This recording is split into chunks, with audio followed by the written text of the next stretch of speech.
Hi, I'm Kathleen Byram, otherwise known as Dawnkey, and I'm the author of Conversations with Dawnkey, a Bipolar Journey, and I'm going to be reading Chapter 5 to you today. We had left off talking about S, the pest. Years later, I was working in Subway in French Lick. Yes, that's the right name, French Lick, Indiana. And I was taking a smoke break out back. There was another employee there. Suddenly, strangers, a man and a woman, were standing out there with me, wanting to be waited on.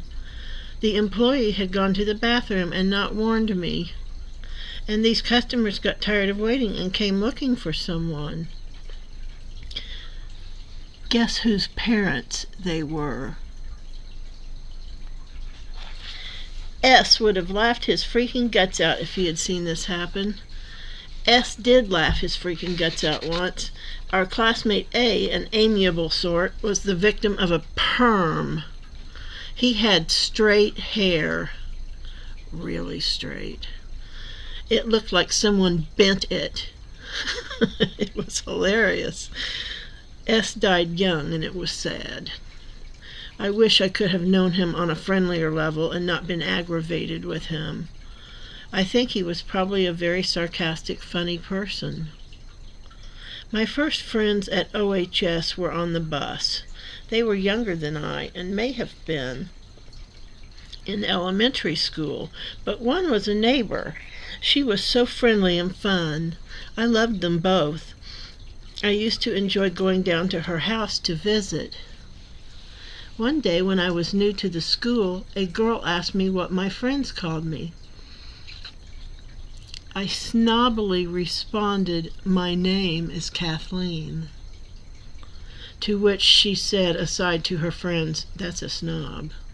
Which, of course, she was right. My friend stood up for me, though. She fiercely said good things about me. I was so touched. It felt like everyone was family, close or extended, and some of them were. One boy who seemed popular and was kind of cute was sitting behind me. He took a film strip from the projector or something and looped it around my neck from behind. I turned around and gave him the slow Nick Cage head turn. I stared at him. I think he blushed. This was all I did. I heard in my ear another nice-looking boy call out softly in a friendly tone, "He's flirting with you," and I only kind of half-registered it. Psyche-wise, this was hard to accept, and I was so uncomfortable in my body. I felt so strange. Some people were richer than others, some better-looking, some smarter, so on and so forth, but there wasn't a clique in our class that I knew of. We had nice people in our class. One time, though, something troubling happened. I was in a mixed class of grades. I remember an older boy was in there sitting behind me and another boy in my grade sitting in front of me. The boy behind me, J number 1, had a piece of molding. He was poking J number 2 in front of me. It was getting in my way, too, and annoying me besides. Now, I wouldn't have gotten involved, except that I had a massive love for J number 2. J number 1 could go hang, but J number 2 was a good quality stuff. So at the end of class, when the bell rang, J2 jumped up and proceeded to kick J1's butt. I don't know who came out worse. All I know is I was brought to the principal's office and grilled. I informed them of the truth. I paid for that dearly. One day in class, S was harassing me and throwing things at me, making my skin prickle and my heart race with fear. And a girl tapped my shoulder and said, "There's a bunch of girls after you." To which I burst out laughing. I thought she meant S could have gotten any girl he wanted. You know, like there's a bunch of girls after you in line. What she meant was that girls wanted to beat me up, because J1 was handsome and popular and a star athlete. We were allowed knives in that country-type school, so I carried a big one.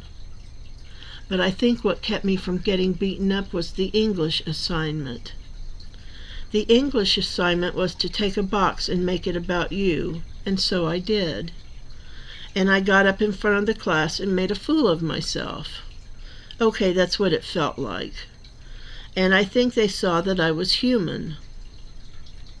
I honestly believe that saved me. I really didn't want to use that knife.